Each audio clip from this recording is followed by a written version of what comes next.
एकूण रत्नागिरी जिल्ह्याच्या विविध कामासाठी आत्ता मागणी जी केलेली आहे ती एकूण 668 कोटी आहे।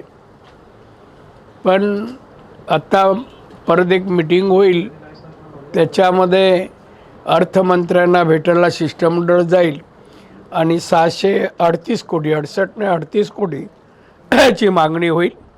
मागणीप्रमाणे पैसे मिळतील। मागच्या वेळेपेक्षा या वेळेला 360 कोटीपेक्षा जास्त पैसे आणू। मुळात म्हणजे जिल्ह्याचा विकास दर दरडोई उत्पन्न याच्यावर भर देण्यात आला। कुपोषित बालक त्याचप्रमाणे सिंधुदुर्ग जिल्हा रत्नागिरी जिल्हा यामध्ये वेगवेगळी इंडस्ट्री आणावी, शेतीला प्राधान्य द्यावं, शेती प्रक्रिया उद्योग करावेत आणि उत्पन्न वाढवावं। बेकारीचा प्रश्न आहे तो दूर करण्यासाठी एक सभा घेऊन एक त्याचं प्लॅनिंग करावं की कशी बेकारी घालवता येईल आणि दरडोई उत्पन्न वाढवता येईल याचा विचार करण्यासाठी आम्ही मीटिंग घेणार आहोत आणि त्याच्यामध्ये निर्णय होईल। रत्नागिरी जिल्हा परिषदेमध्ये विविध राज्याच्या केंद्राच्या योजना आहेत, त्या योजनांमध्ये अनियमित आहे। नाही काय नियमित नाही, ते पूर्वी कधी असं शिवसेनेच्या उद्धव ठाकरेच्या वेळेला, आमच्याकडे नाही, आमच्याकडे नियमितपणा आहे।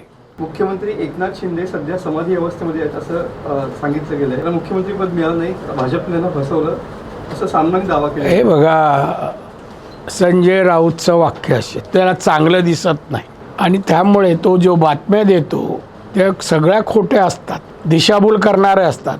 उपमुख्यमंत्री म्हणून सन्माननीय एकनाथ शिंदे अतिशय चांगलं काम करतायत।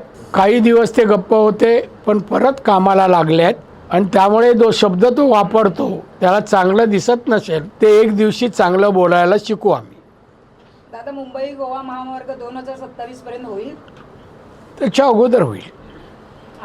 आता 25 साल झालं, बहुतेक भाग हा येणाऱ्या पावसाच्या अगोदर होण्याचा प्रॉमिस सदर कॉन्ट्रॅक्टरनी केलेला आहे आणि तेही नितीन गडकरींच्या समोर। आणि रत्नागिरीचा महत्त्वाचा विषय म्हणजे विमानतळ, कधी केव्हा कधी त्या एक इमारत अपूर्ण आहे, ती पूर्ण झाल्यावर होईल। काम चाललं साधारण, मी भविष्यवाणी पाहिली नाही एअरपोर्टची, ती विचारून तुम्हाला सांगितलं डेट। परत तोच प्रश्न, भविष्यवाणी माझ्या मते दोन्ही शिवसेना एकत्र येऊ शकत नाही। टाइम्स डिजिटलला लाईक करा, शेअर करा, सबस्क्राईब करा आणि बेल आयकॉन दाबायला विसरू नका। Times digital.